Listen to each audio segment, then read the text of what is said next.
Howdy, homesteaders. I have a riddle for you today.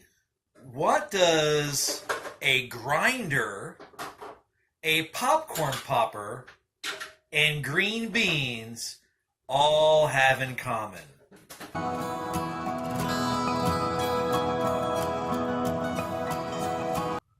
that's a good riddle. You know, what does green beans, a popcorn popper, and a grinder all have in common? Good one, isn't it, honey? Good one. Well, we have a box opening. So maybe we'll discover the answer to the riddle when we open the boxes. Do we have that? No, I need the box opener, honey. Thank you. Oh, I'm going to open this one. I'm going to open this one first. This will be the first one. There you go. Ooh, let's see what's in here. I already know what's in here. I kind of told you what's in here. But it's a riddle. Jasper, here. A riddle. Jasper, here. Go for it. All right. Yeah, you're good. Go for it. Go for it. All right. Okay. Okay, put this down here for a moment. Mm-hmm. Right there, right there. And first, let's look at the popcorn popper. Come on, Jasper. You see it? You don't know how to use a popcorn popper. And even if you did know how to use it, you don't have any opposable thumbs. You wouldn't be able to work it. You don't have opposable thumbs. Jasper, here. Crazy. Go lay down. He always wants to be part of the Sit action. down. Sit. Always wants to be part of the action. Sit. That's good. You're an attention hound. That's what you are. You are an attention hound. Look at that. Hounding for attention. You attention hound. I tell you what. I tell you what. Go sit down, Jasper. All right, go away. Come here. Go on. Let's have attention. Come here. Soaks it up. Soaks up that attention. Yes, we know. Got your toy.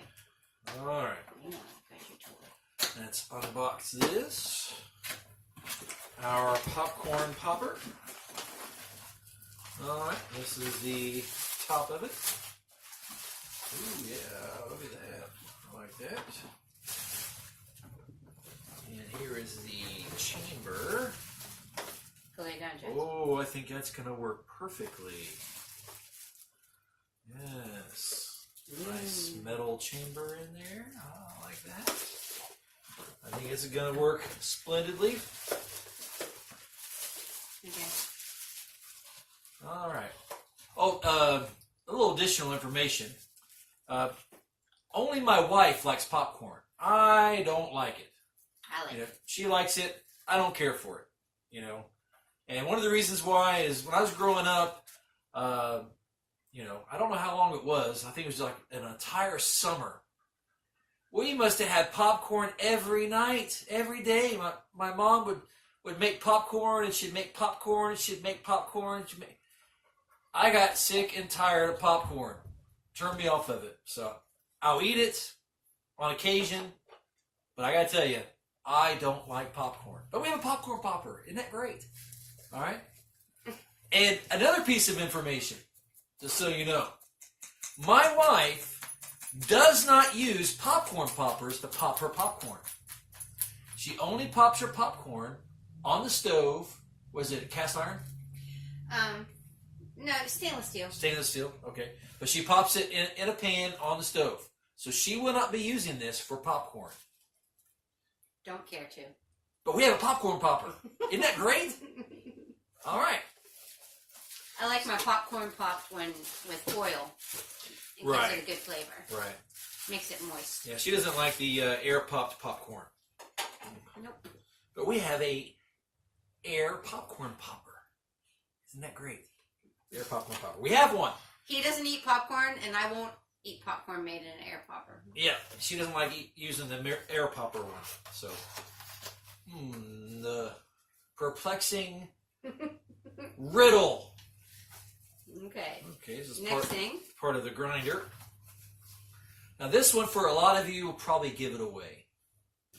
This will probably give it away. But we will look at the grinder. This will probably give it away for most people that know about these things. But ooh, look at this thing. Nice sleek grinder, little grinding handle. Goes on there. Is there like a thing to hold it? Oh, it just pops on and off, huh? I guess it does. Yeah, it stays on pretty good. Yeah. I guess it doesn't need anything to hold it on there. That's interesting. Pop it off when you need to. Okay. Okay, here. Oh, wow, look at that. Okay, little bottom chamber for things to be ground into. It's pretty neat. Nice little cylinder. Put it in there. And you can put this on here and grind away. Okay, dear. Show them the last box. All right. And we have to solve this riddle, honey. Open the last box. It will solve the riddle. It's a pretty tough riddle. Green beans, a grinder, and a popcorn popper. And we don't even want to use it for popcorn. This is crazy. We're not going to use it for popcorn. Why do you have a popcorn popper if you're not going to use it for popcorn? Who's crazy? Well, I didn't say who was crazy. I said this is crazy. This is crazy. Who is crazy? All right. Let's take a look at these green beans. Wow, interesting. Wow, I didn't expect them to come like this. Yeah, look at that, honey. Some green beans. Green beans? Figure it out yet? Well, these green beans happen to come from Ethiopia, from Yirgacheffe, Ethiopia, is where these green beans come from. So it's time to reveal the answer. They already know, dear. You think they already know? I think they already know. You think they already know? Okay. Some of you probably already know the answer to this, especially if you've already seen this video. Especially if you know us. Yeah, but this is the first time you've seen the video. You might still not know, even after you've seen the Ethiopian Yirgacheffe green beans. Are you going to say the word? Oh, you mean the coffee beans? Oh, honey. That's the answer to the riddle. Coffee. Who would have thought? Green beans, popcorn popper, grinder, coffee. Green coffee beans, yeah. Yeah, so basically what we're going to do is we're going to take these green beans that are raw green beans that come from Ethiopia, from Yirgacheffe, Ethiopia. We got these in, and we got 20 pounds of them. That should last us a while. Oh, a little while, dear. Yeah. A little while.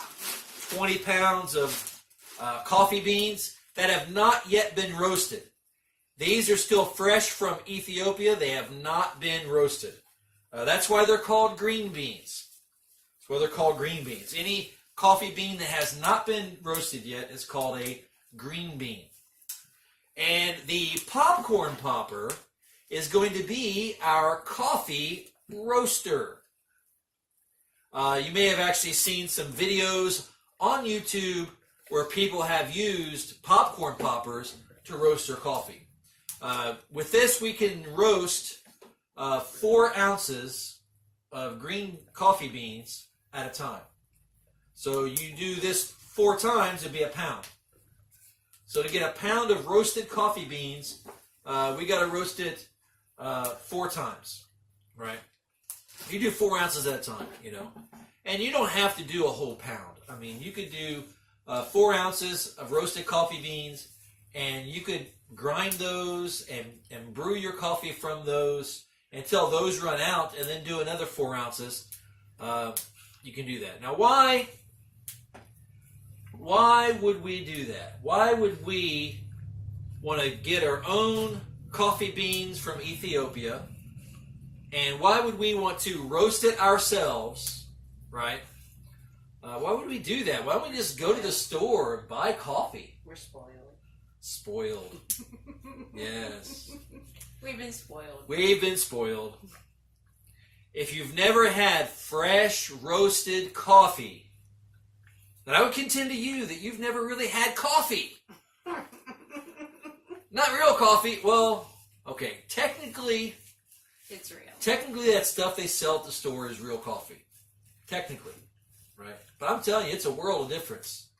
When you get fresh roasted coffee, and even the coffee we had was not really fresh roasted. No, because we bought it at a scratch and dent store. Yeah. It was made from a small batch roaster Yep. up there in Michigan, Fireside Coffee. That's where the coffee we got came from, and we looked on their website, and it's like $15 for a 12-ounce bag.